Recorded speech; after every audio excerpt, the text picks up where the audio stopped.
It is a great joy to be with you again this evening. Yesterday I had the great joy of fulfilling one of my dreams, and that was to be on talk radio.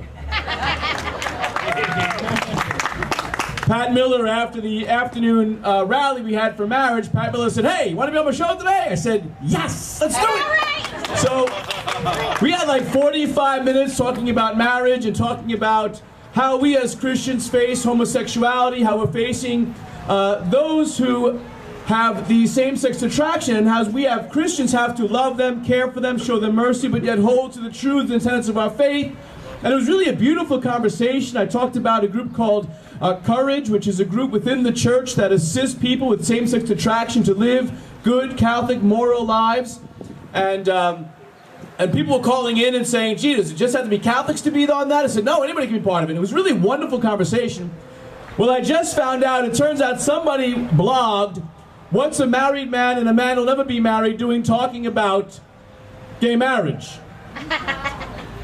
It was kind of odd. So, of course, Pat Miller didn't miss the chance to spend 3 hours today telling them what we were doing, talking about it. And, as we as Catholic priests, especially we as religious, we take this vow of celibacy, this vow of chastity. It's not because we're simply renouncing marriage. Every Catholic priest is married. Like Christ Jesus, by that vow of celibacy, he weds himself to the same bride that Christ has, the church. And just as every married man has to imitate Christ and lay down his life for his bride, so every Catholic priest, in taking that vow of celibacy, lays down his life for the church, his bride. And he loves her with his whole heart, soul, mind, and strength. And so a priest who vows himself to God with the vow of celibacy holds back nothing for himself or of himself, but he gives himself 100% to the church, to you, so that you can have the sacraments, so that when your loved one or you yourself are dying, there's a priest there to anoint you, to open that door to heaven, escort you through, and shut the door behind you. We give ourselves completely in a marriage act to the church so that when you're in grave need of God's mercy, we can be there to open the portal of mercy for you in the sacrament of reconciliation.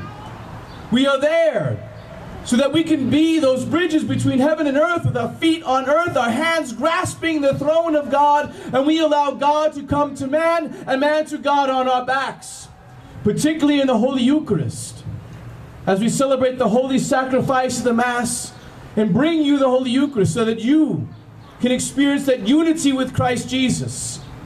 So what does a Catholic priest have to say about marriage? A lot.